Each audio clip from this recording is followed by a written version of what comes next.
galera, beleza? Como é que vocês estão? Meus amigos, hoje é segunda-feira, uma nova semana se inicia e também uma nova eleição. Pessoal, tenho certeza que todos vocês sabem que teremos segundo turno, mais 4 semanas de pura emoção. E, gente, o vídeo de hoje é basicamente para fazermos uma grande análise de tudo que aconteceu ontem, falar dos resultados, comemorar as inúmeras vitórias, assim, assustador. O clima na imprensa é basicamente assim de velório, inclusive dentro do QG do PT, informações aí dos mais diversos jornais, falando que a turma da esquerda anda bem decepcionada. E eu dividi o vídeo hoje em apenas 2 tópicos. No primeiro, eu quero falar sobre as eleições, comentar um pouco como foi o dia de ontem, algumas movimentações que eu achei interessantes, falar de alguns resultados, né, o que a gente pode esperar, principalmente aí para a Câmara, para o Senado, o que é que aqueles números podem nos falar, não apenas sobre o segundo turno, mas já pensando, 2023, divisão de comissões, presença da Câmara, presença do Senado.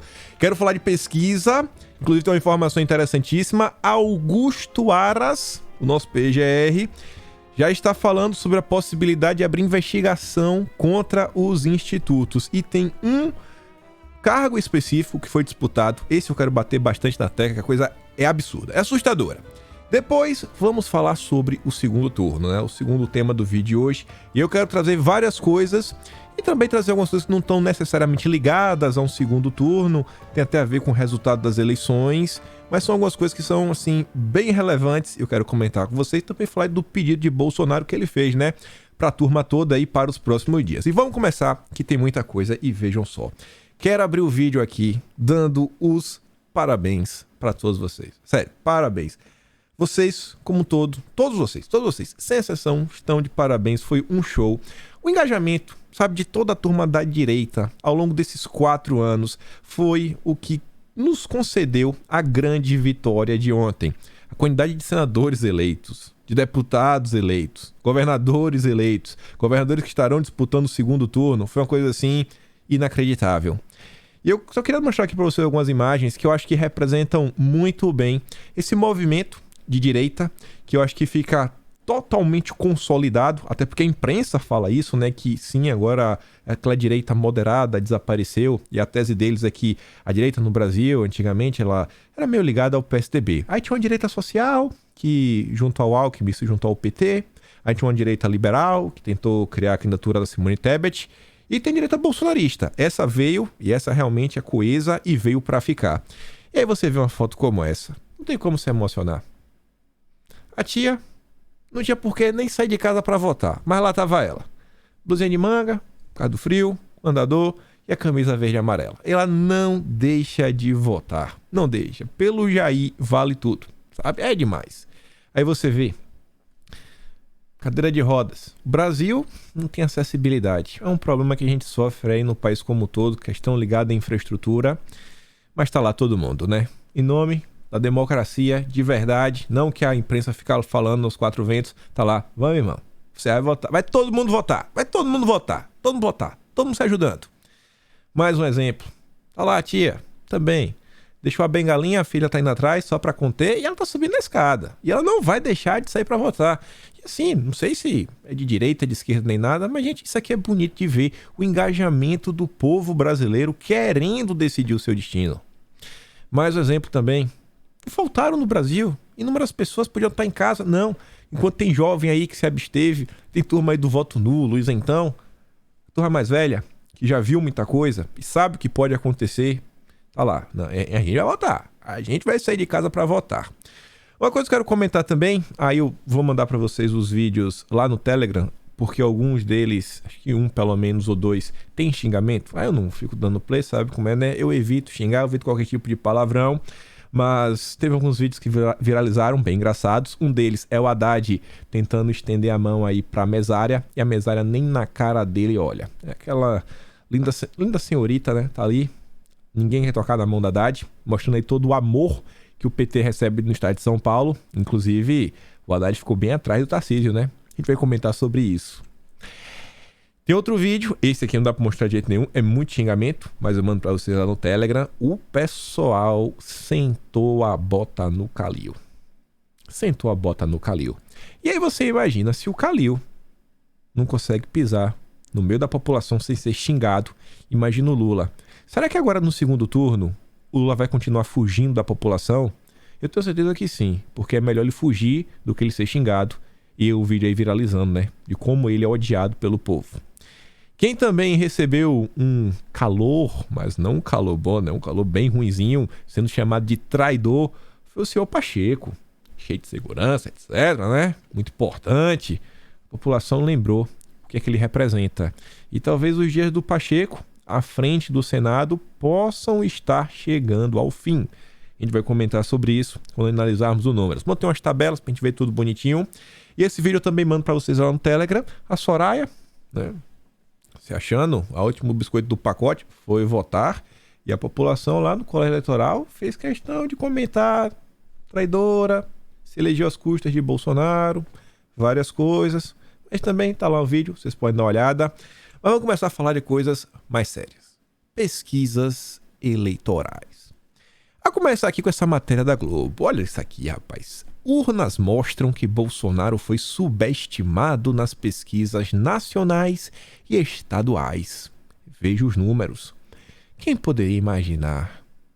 A Globo em específico, deveria hoje fazer um editorial no Jornal Nacional, com William Bonner, pedindo desculpa à população brasileira, ao povo brasileiro, pelo desserviço que eles fizeram.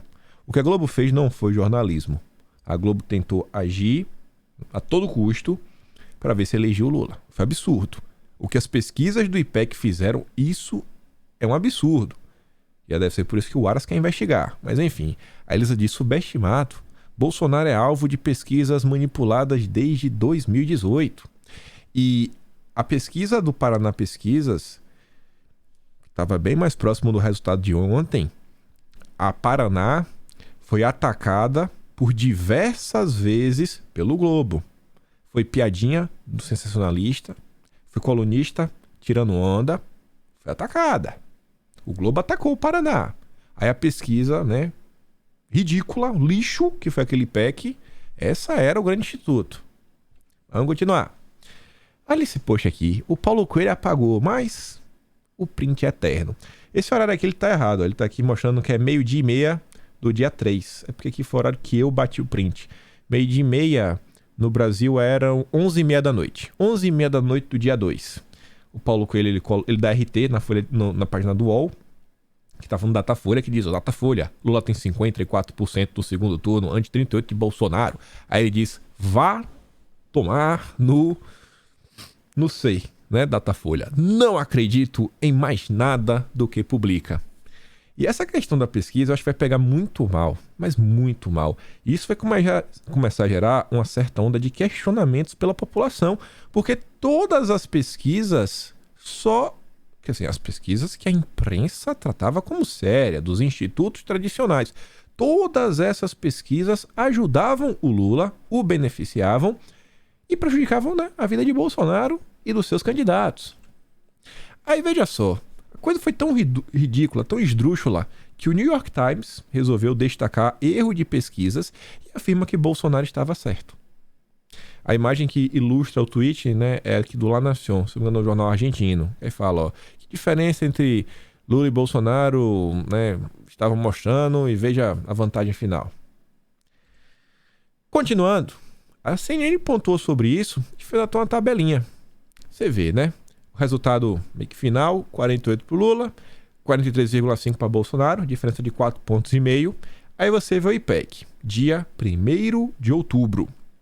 51% para o Lula, 37% para Bolsonaro. Colocou o Lula 3% a mais e Bolsonaro, né, 6,5% a menos. A diferença real, 4,6%. 4,6%. O IPEC, 14%. Absurdo. Datafolha, dia 1º de outubro, a última, e 2 pontos de margem de erro. Margem de erro de 2 pontos. As pesquisas erraram além da margem de erro. Você vê, ó, 50 a 36, 14%. Várias pesquisas do Datafolha também estavam sendo pagas pela Globo. Se existir alguma investigação envolvendo pesquisas, a Globo tem que ser um dos alvos prioritários. Ainda mais após aquela matéria do Léo Dias, né? Acho que é Leonardo, né? Não sei como é o nome do Léo Dias, se é Leonardo. Enfim, o Léo Dias fez aquela matéria falando como foi o tratamento VIP que o Lula recebeu, o que estaria por trás desse tratamento, né? A história da Globo, do capital estrangeiro. Se tiver uma investigação sobre pesquisa, a Rede Globo, ela não pode, sabe, fugir do tema. IPESP, 3 pontos de margem de erro, também dia 1º de outubro, 49,35. Cara, é um absurdo. Do Lavareda, o cara que fez parte da campanha do Alckmin em 2018, um cara que tem um histórico, né? Lá do FHC. Dá um Google aí que você vai ver umas matérias Folha de São Paulo esquisitas, pra não falar outra coisa, do passado. Também colocava ali 14%. Aí vem a Quaest, do Felipe Nunes, que já trabalhou em campanha de petistas no passado, 11 pontos de diferença. Lula com 49. Todas erradas. Todas. Já Paraná Pesquisas, que foi a mais próxima, dentro da margem de erro, quase acertou. Quase. Porque você bota a margem de erro de 0 a 2,2 pontos, eles colocam o Bolsonaro com 40. Com 2,2 é para 42,2. Bolsonaro bateu 43,5. Até ela errou. Mas botou ali, ó. A diferença estava de 7%. Absurdo. Todas erraram. Todas erraram. Absurdo. Não sei porque não colocaram a FSB aí, né? Talvez estavam tão com medo aí de deixar o Esteves, o André Esteves do BTG meio triste, né? Não sei. Não via também a Maldar Mais Futuro aí. Tinha botar todas. Também até que o Bolsonaro venceu pra ver que eu tava mais próxima, né, do resultado. E aí, olha essa daqui. Eu vou voltar nesse tema. Esse daqui me incomodou demais. É porque não era pra estar aqui. Eu não me atentei à ordem. IPEC, Globo, do Paraná. Votos válidos. Álvaro Dias tem 41%. Sérgio Moro 35%. E Paulo Martins tem 14%. Aí você vê o resultado. Paulo Martins bateu 29,1%. O Moro com 35 bateu 33%. E o Álvaro Dias de 41 baixou para 23%. Isso aqui é um absurdo. Isso daqui é um absurdo. É um absurdo. E eu quero voltar nisso daqui, na questão do Paraná. Mas antes, outra tabela de mais pesquisas. Aí você vê, né? Colocaram ali a FSB do Esteves, ó. 48,37. Errou feio. Mas feio demais. A Brasmark também errou. Vamos falar dela, que tava botando o Bolsonaro na frente. Mas tudo um absurdo, bicho. Tudo um absurdo. Você vê ali a Futura, né? A Futura aqui do dia 29 tava até mais ou menos a distância entre os dois candidatos. Vai dar aqui 3,1 pontos. Qual ali o mais próximo? Mas enfim, vamos avançar. Aí a Veja foi fazer uma análise. O bolsonarismo é muito maior do que as pesquisas estavam mostrando, avalia o editor de política da Veja, José Benedito. Agora, depois de uma campanha inteira da grande imprensa, atacando institutos pequenos, deixando de comentar sobre algumas pesquisas e ajudando o Lula do início até o fim, agora eles estão falando que era óbvio, que isso era óbvio também. Mas tem pessoas como o Reinaldo Azevedo que diz, ó, pesquisas acertaram com Lula, não com Bolsonaro. Eu nunca vi, é uma pesquisa que acerta pela metade, só a metade que interessa. Aí ele diz, é mesmo? Pesquisas acertaram com Lula, não com Bolsonaro. Quem paga leva, quem paga tem candidato. Subestimam demais a inteligência das pessoas. Meu Deus, não existe pesquisa que acerta com um, erra com o outro. Ou a pesquisa acerta ou ela erra. Porque se você está errando um candidato, você está prejudicando um candidato. Pesquisa influencia no voto. Negar isso é brincar, né, com a inteligência das pessoas. Aí veio, o Estadão fez uma matéria. Pesquisas falham a não captar a intenção de voto bolsonarista e erram resultados. Eu até gostei do Estadão, porque eles tiveram a coragem de pontuar com exemplos. Aí eles falam o seguinte, ó, o cenário de erro na projeção do desempenho de candidatos de direita se repetiu nos maiores colégios eleitorais do país. Não foi um erro pontual em Bolsonaro, não. Foi em inúmeros candidatos de direita, inúmeros, ao redor de todo o país e nos maiores colégios eleitorais, onde faz a maior diferença na hora da votação. Na disputa pelo governo de São Paulo, as pesquisas falharam a apresentar o Haddad como líder. 39%, 41%. E Tarcísio em segundo lugar, com 7 a 10 pontos a menos. Ao final do primeiro turno, o Tarcísio, 42%. E a Haddad com 35%. A Dora Kramer, que era da Veja no passado, já brigou feio com o Renan Calheiros, né? Histórias interessantíssimas também.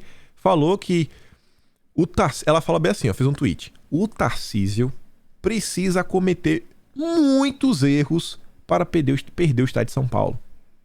Muitos erros. Assim, esse resultado aqui do Tarcísio coloca a situação de um jeito que tá difícil perder. Mas tá difícil perder. Tá difícil perder. Mas tá difícil. Até porque grande parte dos eleitores do Rodrigo Garcia, eu creio que são antipetistas. Mas tudo bem. Ainda em São Paulo, esse daqui foi outro erro grosseiro. As pesquisas erraram ao não prever o sucesso do astronauta e ex-ministro de Bolsonaro, Marcos Pontes. Os levantamentos projetavam vitória de Márcio França, mas o Pontes levou a melhor na disputa com quase 50% dos votos válidos, contra 36% de França. Gente, ele estava atrás e bateu 50%. Eu não sei como descrever isso daqui. Eu não sei como descrever. Meu Deus, é assustador. É assustador a diferença. Imagina isso daí. No Rio de Janeiro, os levantamentos apontavam o segundo turno entre Cláudio Castro e Marcelo Freixo. A última pesquisa da Datafolha, por exemplo, mostrou o principal pontuando 44% dos votos válidos contra 35% do Freixo. Ao final da apuração ontem, a diferença entre ambos ficou superior a 30 pontos, 58 do Castro, ou seja, muito a mais, né? 14 pontos a mais do que o Datafolha mostrava, e o Freixo ficou 8 pontos a menos. Um 14 a mais, o outro 7 a menos. Meu Deus do céu! No Rio Grande do Sul, o atual governador Eduardo Leite liderava a maioria das pesquisas. Ao final da apuração, ficou com 10 pontos a menos do que o Onyx. Na disputa pelo Senado, o Mourão acabou eleito com 44% dos votos válidos. Não sei se eu comentei do Mourão no vídeo de ontem, ou foi de anteontem. O Mourão estava em terceiro. Ele estava atrás do cara do PT, ele estava atrás da Ana Amélia, e ele termina em primeiro. Embora nas pesquisas aparecesse apenas em terceiro lugar ou empatado em segundo com a Ana Amélia, ambos atrás de Olívio Dutra. Afinal, o Dutra acabou segundo colocado com 37% dos votos válidos e a Ana Amélia pontuou 16%. E o que falar sobre isso? Quem é que vai pagar por esses erros? Eu falei para você que eu quero voltar no Paraná. A gente vai voltar no Paraná daqui a pouco. Robson Bonin. O PT nunca ganhou uma eleição no primeiro turno. O partido usava as pesquisas para tentar criar uma onda, só que a onda não veio.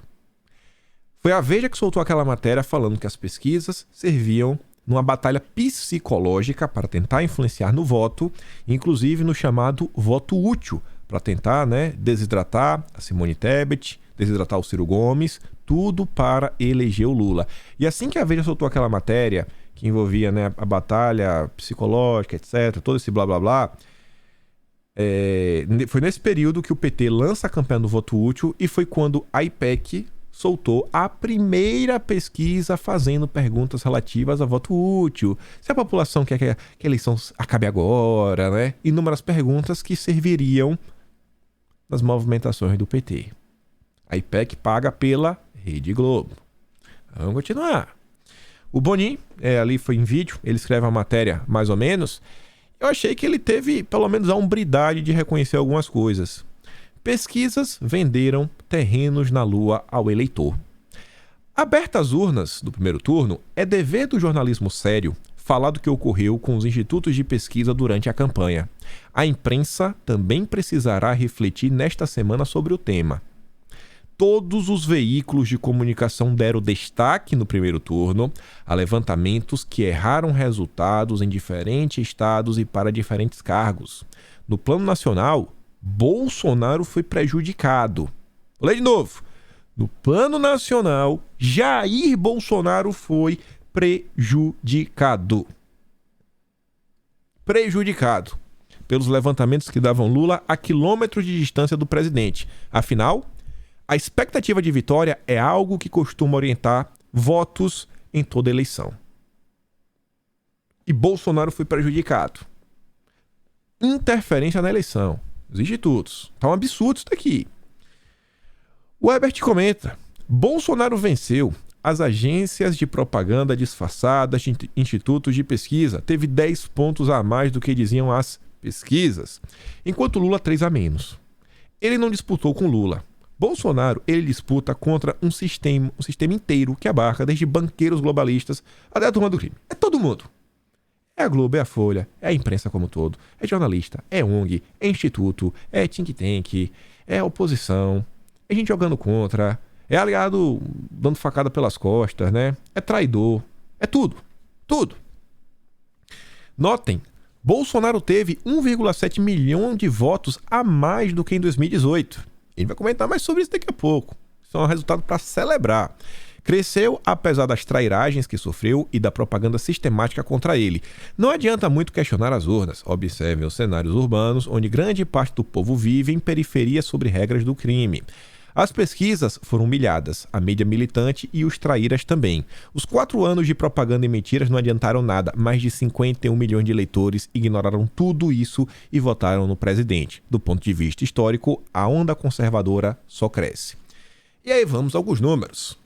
Temos aqui uma tabela, tá bem colorida, né, que eu fiz, mas sei lá, botei as cores para ficar bem distante um do outro, da Câmara de Deputados Federais.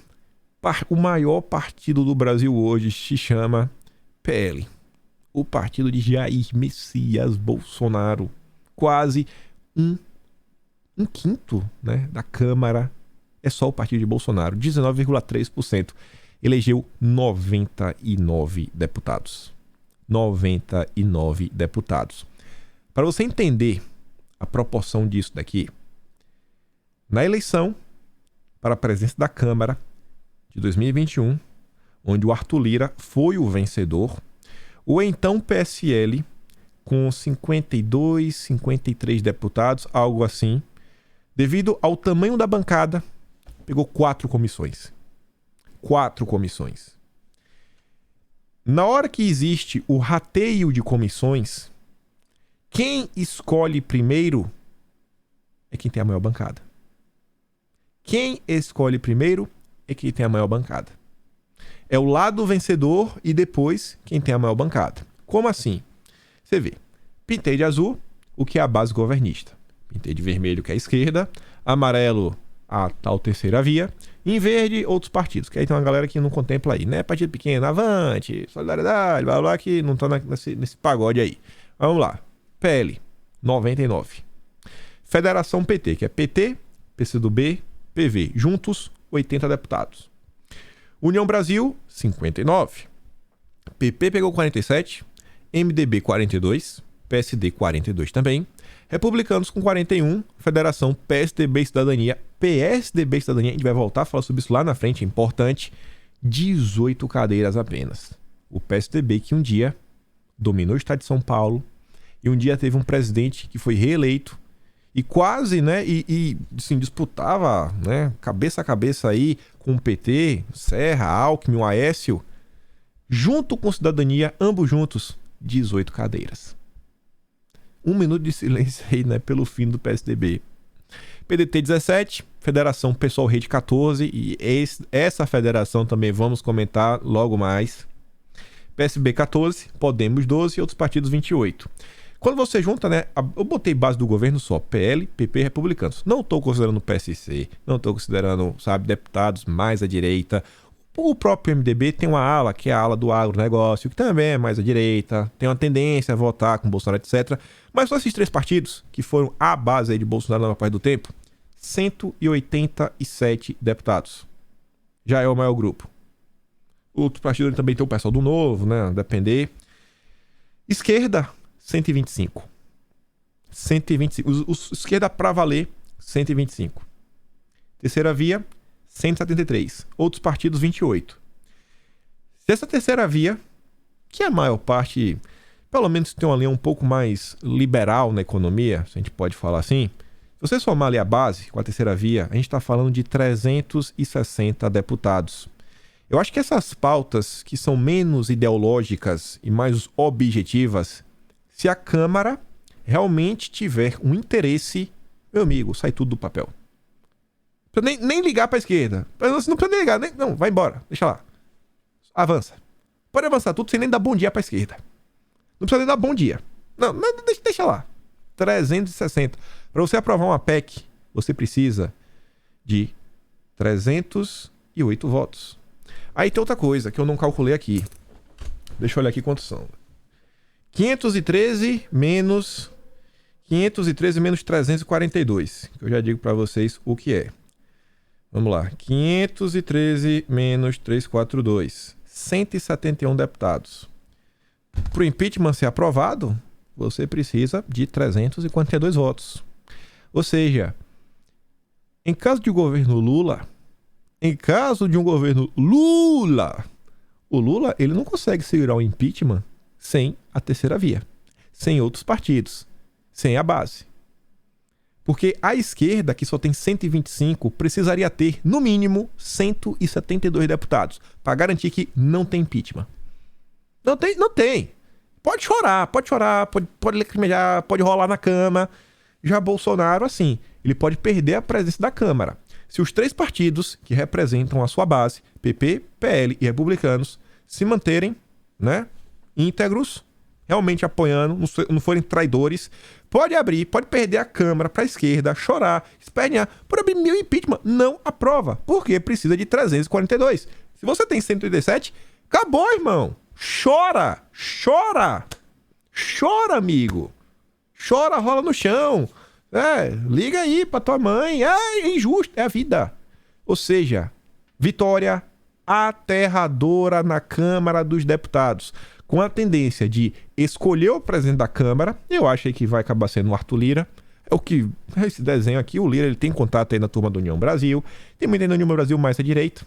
Você pega assim a turma, sei lá, Elmar Nascimento. Você pega o... esqueci o nome do cara. É Arthur alguma coisa. Efraim Filho, a turma do União Brasil, que ela tá até lá da Bahia.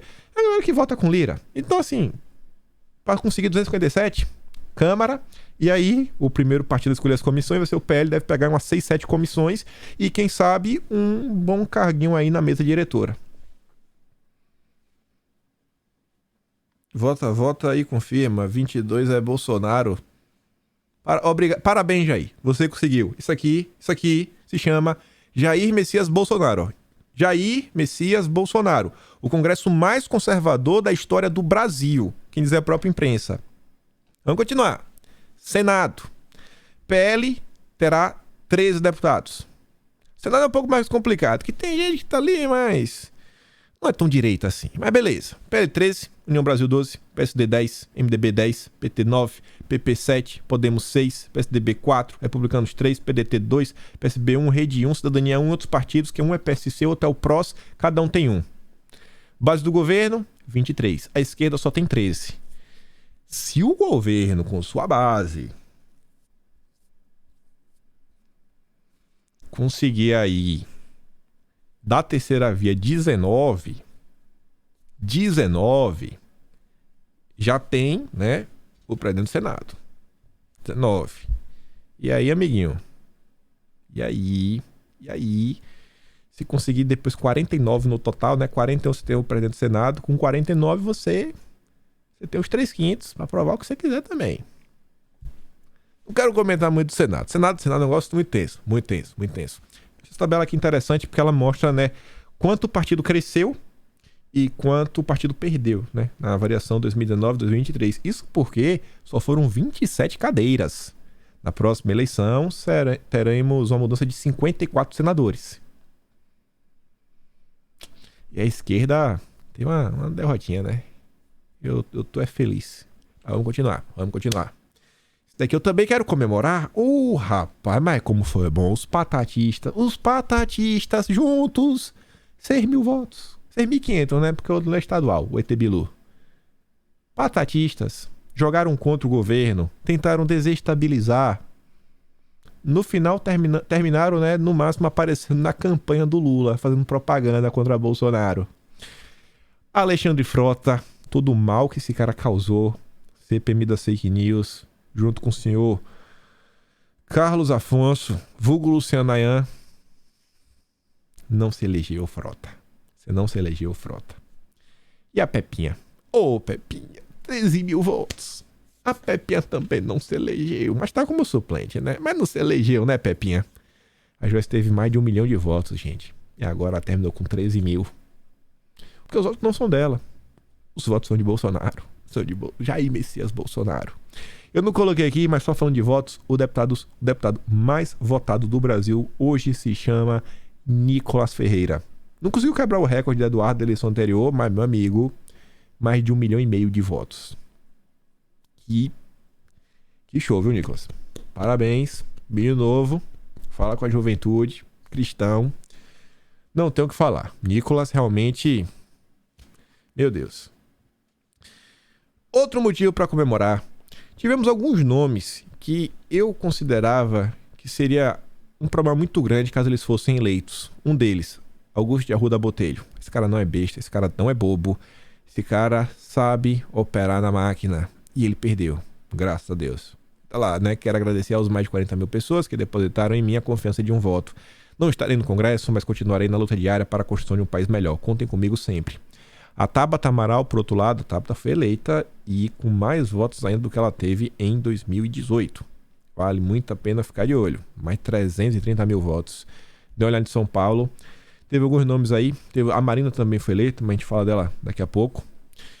E vamos voltar para o Paraná. Isso daqui é sério e vamos falar do senhor Augusto Aras. Moro deve sair do União Brasil se for eleito ao Senado. É um absurdo essa eleição do Sérgio Moro por diversas razões. Esse cara não queria ser senador. Primeiro veio com o discurso que ia ser presidente. Aí fugiu da raia, faltando 5 minutos para acabar o jogo, e foi ser senador em São Paulo. Ele não tem nenhuma consideração pelo Paraná. Ele foi ser senador em São Paulo. Ele só foi pro Paraná porque a candidatura dele em São Paulo foi impugnada. E o paranaense votou no Moro. Mas vamos falar mais coisas sobre isso. O Silvio Navarro, ele comenta o seguinte, ó: o Brasil precisa de uma CPI dos institutos de pesquisa. O Paulo Martins diz, são organizações criminosas, eu vou providenciar.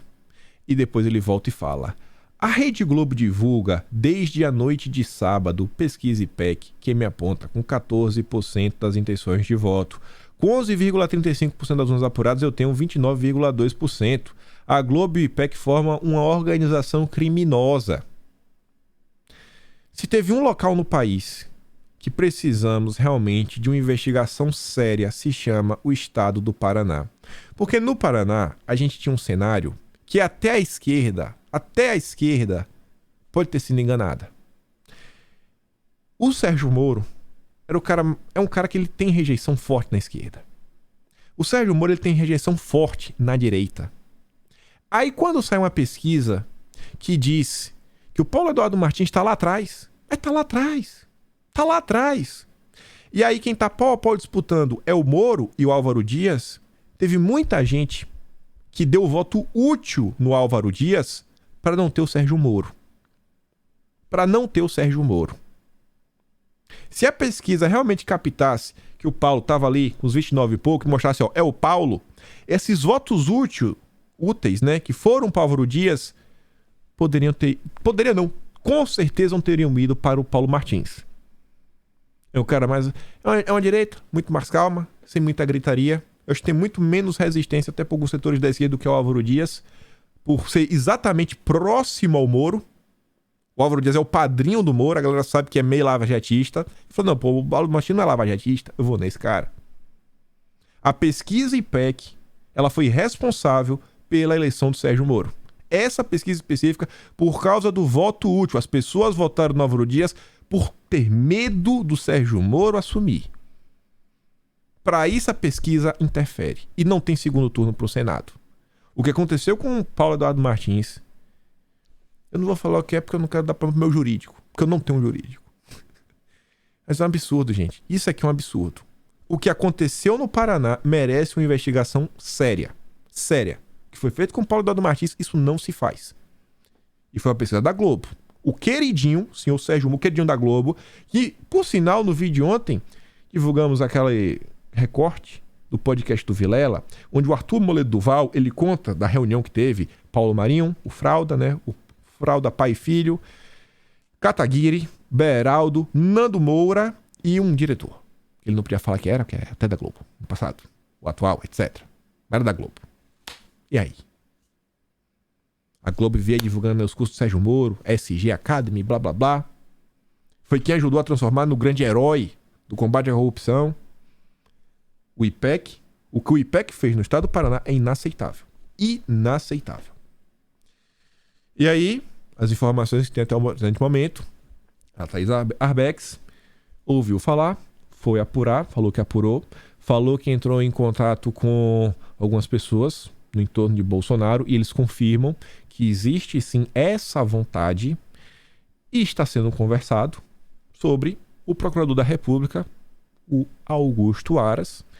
Ele avalia investigar o trabalho dos institutos de pesquisa, diante da discrepância entre o resultado real e tudo que foi apresentado, porque as pesquisas, elas impactam no voto de muitas pessoas. Impactam. Então não pode continuar do jeito que está. Isso é um absurdo. Mas vamos continuar. Eu já gastei aqui 35 minutos. E aqui ainda tem muita coisa para falar. O momento de maior apreensão no QG de Lula durante a apuração de domingo. O momento de maior apreensão se estendeu das 17 às 20 horas. Quando o presidente permaneceu na dianteira das apurações, Lula chegou a sair da sala e ficar um tempo em um quarto reservado para ele. Nem os filhos o acompanharam, apenas sua esposa Janja. Naqueles minutos, auxiliares afirmam que o Lula estava descansando. A surpresa sobre o desempenho de Bolsonaro era evidente. O clima só melhorou às 8 da noite, quando Lula passou o presidente com cerca de 70% das urnas apuradas. Lula fugiu, gente. O Lula fugiu, foi pro quarto chorar. Foi pro quarto chorar e disse: toma uma água, hein, Lula? Toma uma água pra a garganta tava seca. Ô, Lulinha. Fugiu. Papai fugiu. Outra matéria do Globo, também revelando esse clima. Ó. Campanha de Lula se viu obrigada a recalcular a rota e puxar ânimo de eleitores no segundo turno. A frustração nos bastidores, no entanto, ficou latente. O desempenho de Lula foi bem abaixo do projetado pelo PT, assim como o desempenho de seus candidatos em estados do Sudeste, que são decisivos por terem os colégios eleitorais. Em São Paulo e no Rio, Lula ficou cerca de 7 e 10 pontos percentuais atrás de Bolsonaro, respectivamente. Também houve surpresa com o elevado número de senadores ligados a Bolsonaro que foram eleitos. O Escostegui também viu sobre a mesma coisa. O desânimo chegou a ficar visível nos rostos da coordenação do PT no hotel em São Paulo, onde se acompanha a apuração das eleições. Ao longo da matéria tem um parágrafo que eu achei interessante, que é o seguinte, ó. Lula chegou a chamar a atenção de seus aliados, principalmente quando se percebeu que as pesquisas erraram sobre o pleito em São Paulo, hein? E o Haddad ficou lá atrás. Petistas vão de já ganhou a perplexidade após demonstração de força de Bolsonaro nas urnas. Quem poderia imaginar? CBN, Grupo Globo. Segundo turno acirrado, frustra petistas e Bolsonaro acena aos mais pobres. Segundo turno da eleição, será disputado Lula e Bolsonaro, blá blá blá. A campanha do PT admitiu que subestimaram a força do bolsonarismo e que o movimento foi maior do que imaginável. Aí vem o Antônio Tabet, né, comentando que a Eliane Cantanhede estava falando na Globo News. A Eliane Cantanhede vê Bolsonaro mais humano, vê o atual presidente como vencedor moral do primeiro turno e vê Lula com discurso de derrotado. Eu só vejo torcida. Ficou triste. Ele não aceita a opinião da Cantanhede. Na minha opinião, isso é um fato. A partir do momento que todas as pesquisas falavam que Bolsonaro ia perder, que todos os veículos da imprensa falavam, olha lá os negacionistas, ó, os negacionistas que apoiam Bolsonaro, que não acreditam no Datafolha, olha lá, ó, tudo negacionista. Aí quando isso acontece, e a galera mostra, aqui ó, a gente veio pra ganhar, irmão, e elege um monte de senador, vários governadores, Tarcísio dá um atropelo no Haddad, Nicolas, 1,5 milhão de votos, PL com 99 deputados. Oi, irmão. Superou todas as expectativas. Como é que não é o vencedor moral? O cara chega com tudo. O cara tá chegando no segundo turno com tudo. A população tá assim, meu Deus, o que foi que aconteceu? A notícia do dia é a surpresa Bolsonaro, o fator Bolsonaro. Mais uma vez ele provou que a mídia estava errada. Como é que ele não é o vencedor moral? Aí vem o Jamil Chad. Uma das poucas certezas desta noite, o bolsonarismo está estabelecido no Brasil. Sim, sim. Oh, meu Deus, ele descobriu agora. Achavam que não, que o bolsonarismo foi algo assim. Não, ele não apoia o Bolsonaro. É anticorrupção, é o anti-PT. É isso. Não, não é mais. A população amadureceu. A população cada vez mais entende o que se passa no Brasil. Entende o que é estar mais à direita. Aí você vê, ó, Chico Garcia. Os próximos anos seguirão sendo sombrios. Basta ver nossos representantes. Meu sentimento já é de decepção e tristeza. A Grestach fala, já perdemos a eleição. Por mais que o Lula ganhe a presidencial. Já perdemos. Até porque para ter um impeachment, né, o PT não consegue segurar sozinho com a esquerda. E aí vai ter que começar a fatiar governo, fatiar o governo, fatiar o governo, fatiar o governo. E aí vocês lembram da matéria de ontem? Lembram da matéria de ontem que falava que o PSB e o Alckmin já estavam... Lula! Se afastando, porque se der um problema, a culpa não é minha. E aí dá uma rasteira, quem sabe assume, vira um primeiro-ministro. Tá meio complicado pro Lula, viu? Até se levar, vai ter uns probleminhas pela frente. Aí você vê, ó. Aqui são uns prints que a galera postou lá no Twitter. Todos os ministros desse verme eleito e ele com chances reais de ganhar. Na moral, que país Independente de quem seja o presidente, a gente perdeu. E a do bolsonarismo venceu. Aí vomita, chora e dá dedo. Ainda acho que o Lula ganhe. Mas no geral, o bolsonarismo venceu. Essa é a realidade. Sim, mesmo se o Lula ganhar, o bolsonarismo venceu a eleição. E venceu de lavada. Eleger o Lula agora é só redução de danos. Como é que Bolsonaro não é o grande vencedor de ontem, meu amigo? Como é que não é? Torcida é o Tabet. Bolsonarismo da demonstração de vigor e coloca Lula na defensiva. Na defensiva. Uai, mas tá na defensiva? Qual é, Lula? Mas quem já viu, hein? Opinião. Avanço de Bolsonaro encerra história da direita moderada no Brasil. É o que eu falei, né? Que segundo a visão do Matias Alencastro, tinha uma direita que era, né, tava na mão do PSDB, mas aí se dividiu na social, que tá com o PT, a liberal com a Tebet, e aí a direita mesmo sobrou na mão de Bolsonaro, que se tornou o grande líder que encabeça e aglutina todo esse movimento. Matheus Leitão teve também a hombridade de reconhecer o erro e o que ele fez. Lula versus Bolsonaro, quem perdeu e quem ganhou na disputa do primeiro turno. Entenda. Eu adoro quando ele bota esse entenda. A peça de Lula sair liderando no primeiro turno. Bolsonaro é o maior vencedor das eleições de 2022 até o momento. Falei de novo. Bolsonaro é o maior vencedor das eleições de 2022. O Matheus Leitão, ele escreveu essa matéria assim, ó. Assim. O bolsonarismo sai fortalecido pelas inúmeras vitórias nos governos estaduais e com os muitos representantes que carregarão sua bandeira para o parlamento. Em meio a esse contexto, os institutos de pesquisa são os maiores derrotados. Não há dúvida disso, que já erraram, fora da margem de erro, a quantidade de votos que o presidente teve. Tá bem não, né, Matheus? Tá bem não. Mas vamos continuar. Lula pode até ganhar. Pode, mas o bolsonarismo venceu.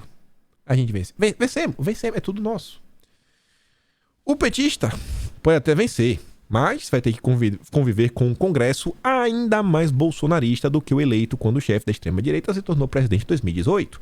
Não é só o Senado que terá diversos ex-ministros. O eleitor também escolheu, nas listas do PL, do PP e do Republicanos, deputados identificados com a ala mais estridente do atual governo. Acostados pela direita, Lula também será acostado pela esquerda. Em São Paulo, não são os candidatos de... Olha isso aqui. Olha isso daqui. Em São Paulo, estado de São Paulo, não são os candidatos de alas moderadas do PT e do PSB que estão entre os mais votados. Isso falando da esquerda. É justamente Guilherme Boulos, do PSOL, que liderava a esquerda entre os candidatos mais bem votados. No Rio de Janeiro, o fenômeno se repetia. Talíria Petroni, Tarcísio Mota. Lindenberg Farias aparecia então em quinto entre os mais votados. O que a gente vem falando nas últimas 2 semanas, principalmente? A gente está diante de um novo movimento onde os partidos políticos perderam as suas identidades. Qual eu falava? A esquerda hoje, ela consegue uma identidade no PSOL. Você olha, você sabe ali, é a turma identitária, o woke total, 100% woke, PSOL. E a esquerda é meio perdido, o PT do Ciro Gomes assim, não sabe para que lado vai, não sabe se continua com uma esquerda centro-esquerda, não sabe se vai para o nacional desenvolvimentismo, não sabe se abraça os identitários, também tá no lá e não vai, não vai, tá no lá e cá. Sendo assim, um eventual governo Lula e seus planos de uma grande aliança com o centro ficaria espremido entre os 2 extremos que foram as escolhas dos eleitores no parlamento. Nos governos estaduais, a situação do Lula não é melhor. Aí fala o estado de São Paulo, Tarcísio, que tá por rolar, etc. Ou seja, uma aliança com os governadores, como procurava Lula para reformas como a tributária, também será difícil. Até dentro da esquerda, o Lula vai ter problemas. Porque a esquerda está dividida, porque tem uma ala radical. A ala que está entrando é a ala radical. Eu que estava falando. Tem alguns nomes bem complicados que entraram. Bem complicado. O Boulos é um desses. Esse cara vai dar trabalho. Vai dar trabalho. Por fim, sabe por que o Boulos... Vou falar do Boulos.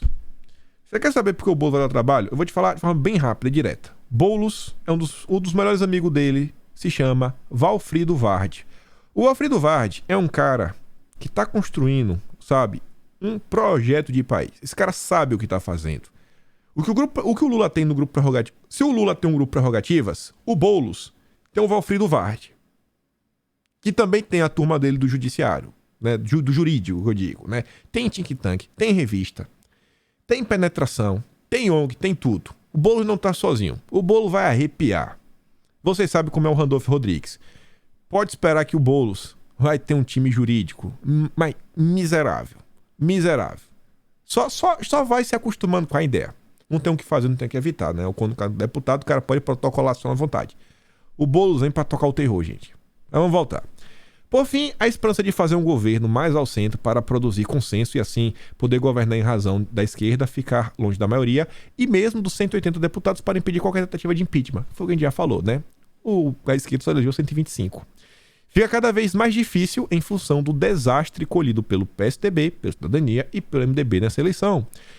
Destituído de sua principal base, São Paulo, o PSDB perde a sua relevância na cena política nacional, levando para o fundo das águas o sonho petista de reeditar no país uma concertação, a coalizão que governou com estabilidade o Chile após o fim do governo de Augusto Pinochet. E aí eu quero voltar na matéria que a gente também falou nos últimos dias. PSDB precisa definir uma linha política, diz o Aloysio Nunes. É um cara da esquerda, mas há muito tempo foi o motorista do Carlos Marighella. Ele entende da necessidade do partido ter uma agenda clara. O PL, se realmente quiser ser um dos maiores partidos do Brasil, quem sabe crescendo, tornar uma espécie de partido republicano, tem que também deixar claro. Deixar claro, porque 2026 vai vir, Bolsonaro não vai poder mais ser candidato. Não vai poder. Bolsonaro vai ter mais 4 anos para formar um sucessor. E aí agora o PL vai fazer o quê? Se o PL quer continuar, quer se tornar realmente partido de direita, tem que começar de agora. Dar uma cara ao partido. O PSDB perdeu. Olha o que virou o PSDB. O PL tá do jeito que tá porque o PL é o partido de Bolsonaro. Bolsonaro tem um rosto. Bolsonaro tem bandeiras. Bolsonaro tem valores. Isso conta na política. Aí veja. Mais confirmações do que estamos falando há um tempo. O Monark fala, a probabilidade do Lula ganhar no segundo turno é altíssima. Duvido que os eleitores de Ciro e da Simone vão por Bolsonaro. Aí o Jonathan fala o seguinte, eu votei no Ciro pelo discurso nacionalista e pelo mesmo motivo que não vou votar no Lula, cara. Eu não vou votar no Lula. Ciro pelo discurso nacionalista. O que é que eu tô falando pra vocês? Gente, tem uma ala no PTB que vem nesse discurso, vem nessa guinada. E eu não acho que parte dessa ala fala disso só da boca pra fora. Eu acho que tem esse sentimento em algumas pessoas. É aquela ala do Aldo Rebelo. Tem essa tendência um pouco mais nacionalista mesmo. Até porque parte da esquerda, principalmente mais ao passado, via dessa forma. Olha isso daqui. Isso é interessantíssimo. O próximo slide ainda mais. Renan Santos. ele compartilha ele mesmo. A primeira postagem é o seguinte, ó. Bolsonaro passando como um trator sobre todos os institutos de pesquisa. O bolsonarismo é o grande vencedor dessas eleições. Sim. A imprensa brasileira hoje, todos os seus consensos foi destruída. Não importa se Lula terminar na frente. O Ricardo fala o seguinte, mantendo tudo como está. O MBL não cresceu, mas também não diminuiu. A gente se segurou na árvore com a correnteza passando. Agora é focar em crescer a estrutura para 24 tentar ampliar. Mas ainda há uma pequena chance para o estadual em São Paulo. E olha só, o MBL manteve um federal, que foi o Kataguiri, conseguiu manter um estadual, era o Mamãe Falei, agora é o Guto Zacarias. Eu já falei para vocês, a turma do MBL ela é bem organizada. Cada deputado tem vários assessores. O Guto Zacarias era assessor do Arthur. Aí ele... Gente, o assessor, além dele estar no dia a dia, vivendo a política, aprendendo como as coisas são, ele recebe para isso. Então ele pode se dedicar à vida política. E aí o tempo vai passando e ele vira um candidato. Então o MBL, com um cargo, ele consegue colocar pelo menos 10 assessores que vão estar trabalhando e vão estar vivendo de política e vão poder se tornar novos políticos. E vão trazer novas pessoas. Cada um são 10. Desculpa, cada um são pelo menos 11. Cada um deputado que eles colocam na máquina é pelo menos mais 10 assessores que vêm a reboque. Só de salário. E nada é legal. Você vai pagar, você bota o salário do deputado, o salário que os assessores recebem, dá uns 2 milhões no ano. Imagine se o MBL tivesse que bancar isso dos seus caixas, né, doações, etc. É muito dinheiro. O MBL não é besta. A turma já tá pensando em 2024. Tinha gente ontem que tava com um discurso derrotista. Eu falei, essa galera tá comendo meleca. Enquanto de repente tá pensando no segundo turno, eleição presidente da Câmara, comissões, 2024, o pessoal tava triste. Eu falei, o pessoal tá triste com o quê, meu Deus do céu? O que é que tá passando na cabeça da turma da direita? Olha isso aqui. 14 senadores do PL eleitos, foram 13. Maioria no Senado com um só partido. O país já perdeu, não importa qual tragédia adicional nos aguarde. Turma da esquerda triste da vida. Só eu quero voltar aqui. Isso daqui eu falei, eita, mas essa aqui a gente acertou bem acertado. Renan Santos, muita coisa morreu aqui. A ideia de como parlamentar deve economizar recursos, ter performance e coerência. Bom, economizar recursos, graças a Deus que isso caiu. Porque isso daqui, ele tá dando um aceno pra base dele. Isso daqui é um discurso que trouxe a reboque várias coisas, como tem que privatizar tudo, tem que fazer isso aqui, tem que fazer aquilo outro, blá blá blá, tem que economizar o fundão, tem que isso aqui. Não. Meu amigo, se você não usar, não vai mudar nada. Não vai mudar nada. Precisamos de deputados que usem todas as ferramentas que estão nas mãos deles. Cara, se você tem isso aqui de cota, usa tudo, irmão. Usa tudo. Bota um monte de assessor pra trabalhar pra você, pra fazer o país andar. Não vai fazer diferença esse dinheiro. A gente quer ver o Brasil avançar. Esse discursinho, sabe, de virtude não cola mais. Ou seja, as pessoas aprenderam o que importa e o que não importa. É isso que ele tá falando. Não vai colar mais. Esse discursinho marqueteiro do MBL não cola. Ter performance e ter coerência. Performance interfere, mas não é só performance. Você tem que ter, realmente, uma certa imagem. Você tem que ter a questão midiática. Não é só sua performance, trabalhar, ser um bom deputado. Se você não, quem não é visto não é lembrado. Quem não é visto não é lembrado. E o que ele diz com coerência não tem nada a ver com coerência, mas é posicionamento político. Brincar de ser isentão, não sou nem direita nem esquerda, isso também não cola. Não cola. O MBL não é maior do que Bolsonaro. Para você hoje estar na política, você tem que ter algum tipo de projeto de país. E não tem como esse projeto ele fugir, né, de um lado ou de outro. Ou você vai estar mais Bolsonaro, ou você vai estar mais pro lado do Lula. É isso daí. O que o Ciro está tentando fazer é exatamente criar um terceiro projeto. A terceira via não avança porque não tem nada. É só a força da mídia. É a força da Rede Globo, é a força do antagonista, é a força da Folha de São Paulo, é a força do Estadão tentando fabricar um candidato. Então não vai, porque não tem discurso, não cola. É um negócio plástico, sem sal, sem açúcar. Por isso que eles estão tentando tanto emplacar a história do nacional desenvolvimentismo. Simplesmente não existe do ponto de vista eleitoral. Esse é o sinal dado pela população brasileira e não pode ser ignorado. Teve gente reeleita que não fez literalmente nada e tá aí, apenas por se afiliar ao bloco majoritário. É o que eu tô falando. O Centrão também voou. Que não se reelegeu por suas qualidades, mas por ser midiático. Olha o que ele fala agora. É isso. No fundo, 2013 acabou. Sim, acabou, a gente tem novo tempo. As pessoas acordaram para o que realmente está acontecendo. enterra isso daí. Entramos agora na versão tupiniquim do duelo americano entre o liberalismo woke, olha os wokes, versus o conservadorismo populista. É o que ele tá falando. Tem uns wokes do lado de lá e eles estão no meio. Não dá pra esquecer que o Kim Kataguiri quase sentou no colo do PSOL. Falaram que estariam com a esquerda até a queda de Bolsonaro, ou seja, até as eleições. E tá aí.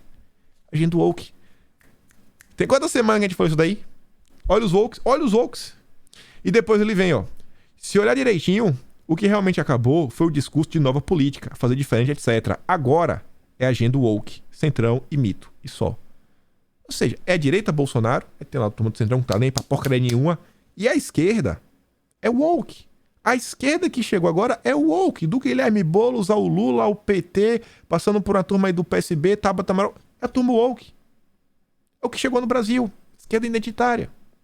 Tanto que você vê, ó, Congresso Nacional estará à direita e mais radicalizado com bolsonaristas. Só que no subtítulo ele diz, ó, campeões de voto nos principais estados são quase todos ligados ao presidente. PSOL tem na esquerda mais bem votados no Rio e São Paulo. Por que ele não fala que vai ter um congresso radicalizado com a turma do PSOL? Ah, é a turma woke. A eleição deste domingo transformou o Congresso Nacional no mais conservador da história do período democrático do país, graças a Bolsonaro. Graças a Bolsonaro. Essa matéria aqui, a princípio, eu fiquei felizão, dei risada. Mas depois eu parei pra pensar, né? Refletir. Eu falei, bicho, não dá pra deixar se levar de qualquer jeito. Porque o Lauro Jardim, ele diz, ó. Em São Paulo, o Salles tem um triplo de votos de Marina Silva, símbolo da defesa ambiental do país. Só que aqui não tem nada a ver com a defesa do meio ambiente. Porque o Salles, o voto dele... Cara, ninguém vota no Salles por causa do meio ambiente, mas sim pelo que o Salles, né, representa e pela questão combativa. Já a turma que votou na Marina, e a Marina teve uns 200 mil votos, votaram na Marina por causa da questão do meio ambiente. Ou seja, já existe hoje, dentro da turma da esquerda, uma base eleitoral da turma verde. É um movimento que realmente vem se solidificando. A turminha woke vem se solidificando no Brasil. É um número expressivo. Tem que prestar atenção nessa galera. Vão vir e vão atrapalhar. Mas vamos voltar. Falando de segundo turno. Após furão da petista, Bolsonaro ganha fôlego. Ganha fôlego, né? Merval Pereira. Com Bolsonaro e Lula, segundo turno não tem favorito. E essa matéria do Merval trouxe uns parágrafos. Olha esse daqui. Pela primeira vez nos últimos tempos, não há candidato favorito para o segundo turno. Não tem. Começou do zero. Batalha de rejeições. E Bolsonaro sai com força do Congresso, reforçando sua representação no Senado. A força do bolsonarismo em São Paulo torna o sonho do PT de conquistar pela primeira vez o governo de São Paulo cada vez mais longe. Em Minas, Zema já foi reeleito. Parece que a melhoria da economia teve peso muito maior do que os opositores de Bolsonaro imaginavam.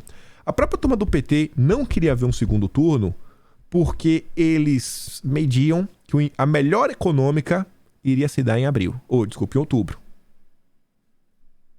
Mais um motivo para Bolsonaro chegar ainda mais forte no segundo turno.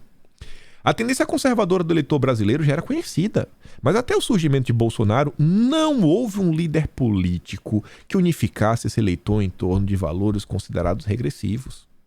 Não são apenas os institutos de pesquisa que devem rever seus parâmetros, mas também a centro-esquerda. É o Merval falando, galera, vocês têm que pensar aí, bicho, o discurso de vocês. Lula, apesar da vitória no primeiro turno, saiu com a diferença menor do que se esperava. E Bolsonaro vai para o segundo turno mais forte, quase com um empate técnico. Nunca a tradicional frase de que o segundo turno é uma nova eleição foi tão verdadeira. A nova eleição, meu pai. PT pretende intensificar diálogo com Tebet e o MDB para eventual governo. A ideia é que a legenda indique, desde já, que Tebet poderá comandar uma pasta na nova administração. O PT já está querendo negociar cargos em troca de apoio com a Tebet. Olha como são as coisas. O grande favorito já está tentando para negociar. E aí Bolsonaro vem na madrugada, dá uma explicação e faz um pedido.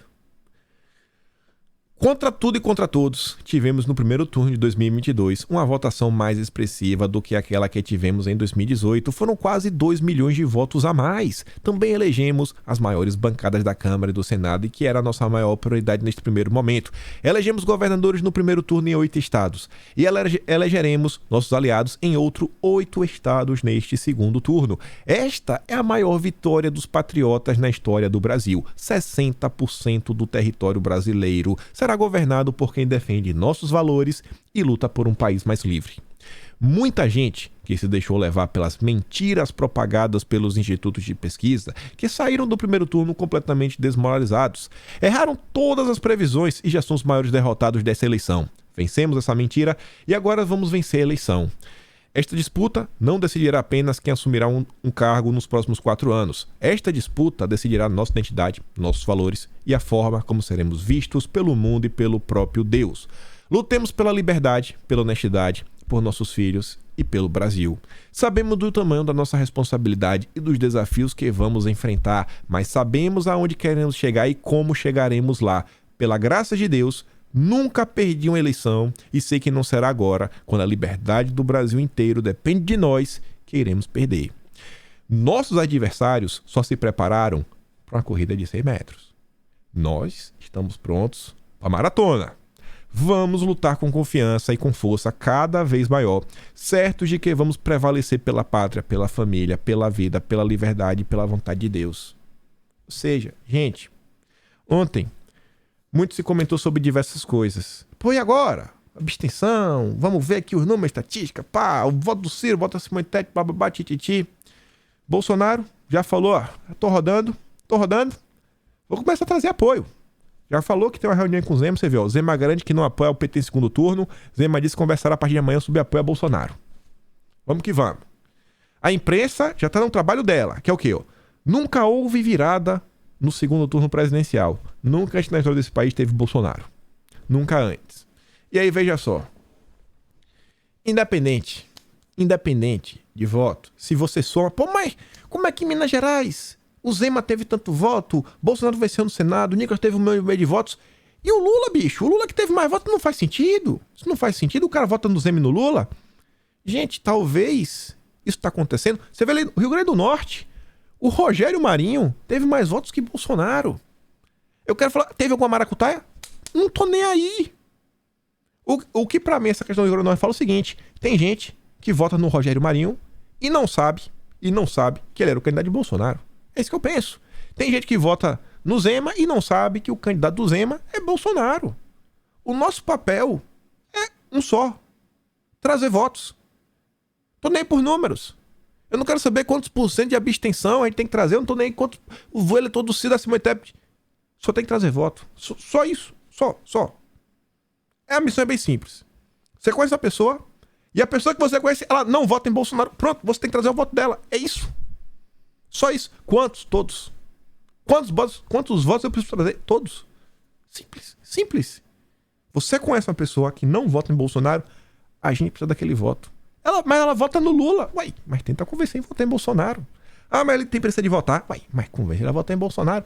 Ah, mas o título dele, sei lá, ajuda ele a pagar lá, regularizar o título dele. Entra na internet, o cara for preguiçoso, entra lá, faz a quitação eleitoral, paga, vai lá, regulariza, vamos botar, vou te levar. Converter votos.